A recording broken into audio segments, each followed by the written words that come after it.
je passe maintenant la parole à Pierre Dreyfus, qui va modérer les questions-réponses, parce que certains d'entre vous doivent partir.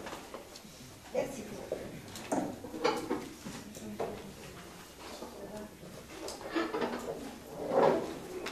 Voilà 5 ou 6 questions, pas plus, à l'intention de ces messieurs. Qui va commencer? Qui posera la première question? Werner. J'ai écouté... Elle s'adresse à qui ta question? Très rapide. Ta question s'adresse à qui? À nos interlocuteurs, les messieurs qui sont à la tribune. Je précise donc que j'ai écouté avec un vif intérêt les différents exposés, et je voudrais résumer ma question de façon aussi simple que possible, et elle s'adresse plus particulièrement à M. Tal et à notre ami M. Cher qui a dû nous quitter, et qui se résume donc en quelques mots. Les efforts que l'on demande ici pour aboutir à une paix réelle, donc à un équilibre économique, sont ceux de la résolution du problème israélo-palestinien. Ces efforts sont méritoires et en toute ma conviction. La question à laquelle je ne sais pas répondre, c'est comment résoudre le problème palestinien-Israël.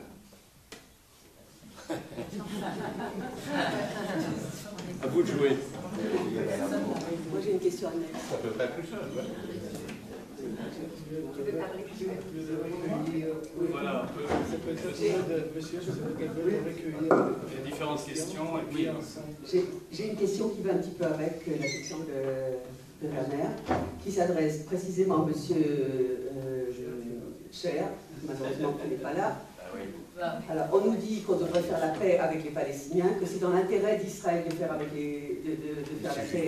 avec les Palestiniens, et que nous ne serons pas en paix, nous, tant qu'on n'aura pas donné un État aux Palestiniens. Le problème, c'est que les Palestiniens ne veulent pas faire la paix avec nous, ne veulent pas d'un État palestinien, veulent tout Israël, et qu'il y a un conflit qui n'est pas un conflit de territoire, mais un conflit fondamental et un conflit basique et idéologique qui refuse Israël. Alors pourquoi toujours rejeter sur Israël la faute et sur Israël, on va demander à Israël une initiative qui est par principe, de base, rejetée par les Palestiniens. Ça ne sert à rien de dire je veux faire la paix avec toi si toi tu ne veux même pas me parler. C'est ma question. J'avais bien compris. Oui. Bon, encore une question, monsieur. Il a été évoqué l'évolution du régime politique israélien.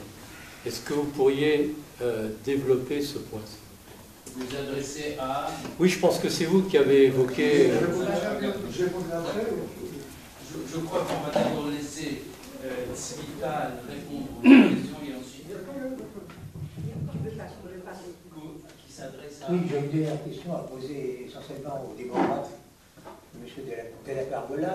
Est-ce que vous avez lu le récent livre de Hamar concernant l'État palestinien qui n'existera pas, avec des données démographiques, qui dit qu'en cas donc d'absence d'État palestinien aux côtés d'un État israélien, donc la démographie israélienne sera suffisamment satisfaisante pour qu'il n'y ait pas de problème dans les 50 ans à venir.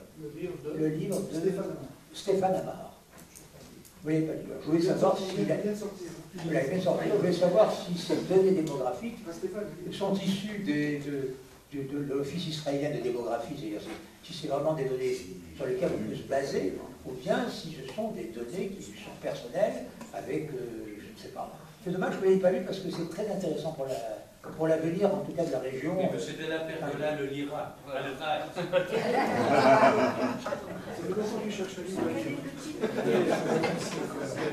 On passera peut-être à une ou deux autres questions, mais maintenant, laissez s'il vous plaît répondre. Alors, comment résoudre... C'est pas moi. Comment résoudre le problème israélo-palestinien? Comment? C'est le problème, non pas d'Israël vis-à-vis de la Palestine, La Palestine mais le vis-à-vis problème des d'Israël. Palestiniens vis-à-vis d'Israël. D'accord. C'est ça le fond du problème. Le fond du problème, donc le manque de volonté par côté palestinien à arriver à une solution commune. Voilà. Alors, madame, monsieur, évidemment, je vous rejoins. Pourquoi porter la responsabilité sur Israël? C'est ce dont nous nous occupons quotidiennement au ministère des Affaires étrangères israélien, puisque, effectivement, au sein de l'opinion publique, on a tendance à accuser Israël plutôt que de dresser un bilan parallèle avec les Palestiniens et voir quelles sont les mesures qu'ils sont prêts à prendre pour promouvoir ce processus de paix. Alors, vous savez tout aussi bien que moi, au sein de l'opinion publique mondiale et parmi bon nombre de dirigeants des États, certains qui se veulent amis, sans épargner bien entendu leurs critiques, on vous dira par exemple qu'il y a une asymétrie entre Israël et la Palestine, entre guillemets, puisque Israël est un État fort, et que côté palestinien, on aspire encore toujours à cet État, mais on est encore loin du compte. Donc, c'est à Israël de prendre des initiatives, c'est à Israël de proposer différents compromis, etc. Alors évidemment, on le fait. On peut énumérer les tentatives. Mais le résultat est le même. Donc, d'une part, il faut donner l'impression, c'est mon avis, mais un avis qui est assez partagé au sein du ministère, il faut donner l'impression de vouloir aller de l'avant, de vouloir au moins la reprise de ces négociations, mais il est vrai qu'aujourd'hui, même au sein du monde arabe, il y a une autre priorité qui est celle de l'Iran. Si jusqu'à un an, les dirigeants israéliens, y compris l'ancien ministre des Affaires étrangères, M. Lieberman, ça remonte à un peu plus d'1 an, disaient oui, il faut renouveler ce processus, mais étant donné que Mahmoud Abbas est faible, il faudrait qu'il soit accompagné dans son élan par des pays sunnites, en l'occurrence l'Égypte, bien entendu, la Jordanie, mais aussi l'Arabie Saoudite. Ça, c'est la grande nouveauté. Comme je viens de le dire, si vous tournez vers Riyad, ils vous diront les Palestiniens, probablement on les met de côté, et il faut s'occuper plutôt de la menace iranienne. Voilà, ça c'est vraiment en 2 mots la situation actuelle et la difficulté à laquelle nous sommes confrontés. Alors, ça marche? Ouais. Juste avant de répondre à monsieur, je voudrais aussi intervenir sur cette question-là. C'est dommage que monsieur Cher ne soit pas là. Il revient, non? Il ne revient pas aujourd'hui? Parce qu'il a prononcé une phrase qu'on entend très souvent, de dire on a sanctifié la terre avant de sanctifier la vie humaine. Mais je pense que ce qui s'est passé depuis Oslo, c'est que la gauche a sanctifié la paix au mépris de la vie humaine. Parce qu'on a vu le prix humain que ces accords ont causé. D'ailleurs, très dernièrement, Étienne Cabel, qui est un député travailliste, a dit très justement que si Yitzhak Rabin avait su d'avance le prix humain que Israël doit payer avec ces accords, il n'aurait jamais signé comme ça. Aujourd'hui, la gauche se prévaut de Yitzhak Rabin, mais en fait, Yitzhak Rabin n'aurait peut-être pas signé les accords de paix avec, de paix entre guillemets, s'il avait su le prix humain qu'Israël devrait payer. Donc, il faut aussi prendre cette considération. Maintenant, concernant votre question, c'était de savoir comment j'envisage, pourquoi il faut changer voilà, parce que le système, c'est le même problème dans beaucoup de pays. Le système à la proportionnelle est extrêmement démocratique, mais il est aussi paralysant. il n'est pas seulement paralysant, il est aussi, il ouvre la porte à des pressions, comme je l'ai dit, à des chantages. Et en Israël, on a souvent tendance à dire qu'aujourd'hui, les partis orthodoxes sont, comme on dit en hébreu, Mamiché Melachim, c'est-à-dire c'est eux les faiseurs de rois. C'est-à-dire qu'aujourd'hui, quand un gouvernement veut se former, aujourd'hui, avec la configuration politique actuelle, et aussi sociologique, puisque le monde haredi est numériquement en croissance plus grande, eh bien, sans les deux partis orthodoxes, on n'arrive pratiquement plus à former un gouvernement. Donc forcément, ça laisse la porte ouverte à des pressions énormes, et surtout que c'est des partis plus sectoriels en général. Pas toujours. Le ministre de la Santé, par exemple, je pense qu'il a quand même une vision plus globale de la société, mais souvent c'est des intérêts sectoriels. Donc il faudrait vraiment souhaiter une réforme. D'ailleurs, cette réforme, elle est souvent annoncée, mais jamais réalisée, parce que pour une réforme, il faut l'accord des partis de la coalition, donc c'est une espèce de serpent qui se mord la queue. Mais je pense qu'un jour, il faudra y songer sérieusement, parce que même si le gouvernement actuel est probablement l'un des plus longs qui ait existé depuis la création de l'État, il faudra envisager un jour de réduire la possibilité de pression de partis sectoriels, que ce soit religieux ou autres, hein, d'ailleurs, et de faire quelque chose qui ressemble plus à un régime à l'américaine, avec deux gros blocs dans lesquels toutes sortes de personnes pourront se reconnaître. Mais dans l'état actuel, c'est très difficile. Ça a une forme de blocage qui est quand même assez importante. Pour préciser ma question, est-il exact que ce régime actuel est le seul qui garantisse effectivement, pardonnez-moi si je l'exprime aussi brutalement, l'existence d'une majorité juive au sein de l'ensemble d'Israël? Non, je ne crois pas qu'il y ait de rapport avec ça. Parce que moi, c'est ce qu'on m'avait expliqué. Parce que je m'interrogeais pour savoir pourquoi... Non, je crois que le système électoral, il y a des incidences sur la gouvernance, si vous voulez. Mais le caractère juif de l'État ou pas, il n'y a pas tellement d'incidence. Non, en termes de vote, de pourcentage de vote, de majorité par rapport à l'ensemble de la population. Non, je ne sais pas, vous avez... Non, c'est la modification des seuils de représentativité voilà, à la Knesset. C'est ça, en fait. L'élément, le nombre de suffrages exprimés minimum pour constituer un représentant élu au Parlement. On a effectivement, il y a eu plusieurs réformes qui ont contribué à élever ce seuil de représentativité, aussi en fonction de l'évolution, de la croissance démographique, qui place maintenant le seuil à 4 mandats minimum pour qu'un parti puisse être représenté à la Knesset, ce qui du même coup évacue un certain nombre de petites formations et qui explique aussi parallèlement, pour revenir au sens de votre question, que les formations, que les partis arabes israéliens aient passé une alliance électorale lors du dernier scrutin, alliance qu'ils ont d'ailleurs maintenue à l'intérieur de la Knesset actuelle, qui leur a permis justement de ne pas disparaître de la carte parlementaire, d'où effectivement la question qui se pose, selon disons, le côté de l'échiquier israélien où on se présente, de l'utilité de cette réforme, puisque finalement elle a laissé intacte la représentativité arabe-israélienne à l'intérieur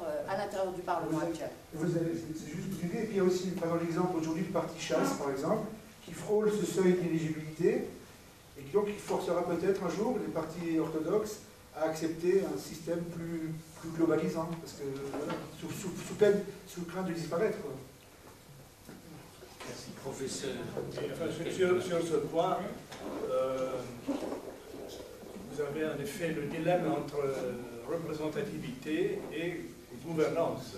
Et l'idéal serait peut-être pas 2 partis, parce que la société israélienne est plus complexe que ça, mais une formule à 4, voire 5 partis, pas 13, comme dans l'état présent, comme dans le cas de l'Allemagne, même la France dans certaines périodes, qui serait basé sur des districts et pas sur un district unique, national et sans préférence. Le public ne peut pas choisir les membres du Parlement, ce sont des listes qui sont créées selon certaines méthodologies différentes.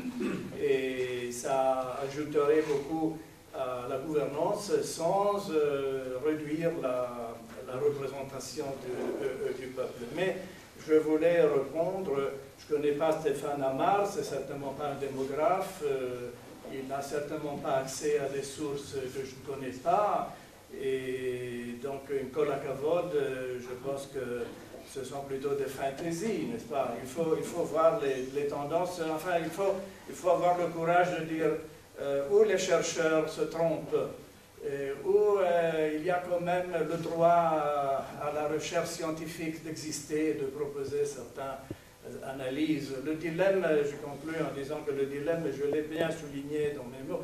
D'ailleurs, aucun des orateurs ici n'a dit la faute d'Israël. Non, ce n'est pas le cas. Mais il y a un problème, bien sûr, de l'autre côté. Mais il faut voir quel est notre intérêt. Qu'est-ce que c'est l'État d'Israël? Où est-il l'État d'Israël? Qu'est-ce que ça représente? Parce que moi, personnellement, je suis né en Italie, je suis venu en Israël avec un idéal, j'aimais l'idée d'avoir une souveraineté politique des Juifs dans leurs terres. Et donc un État national avec une référence religieuse certaine, juif, dans cette terre. Et donc on a trois désirs: être un État juif, être un État démocratique et être un État étendu à toute la patrie historique. C'est donc la terre d'Israël dans le sens élargi. Eh bien, ce qui se passe, c'est que nous pouvons maintenir deux de ces trois objectifs, mais pas les trois, dans la situation présente. Nous pouvons être un État juif et territorial, mais donc nous ne serons pas un État démocratique.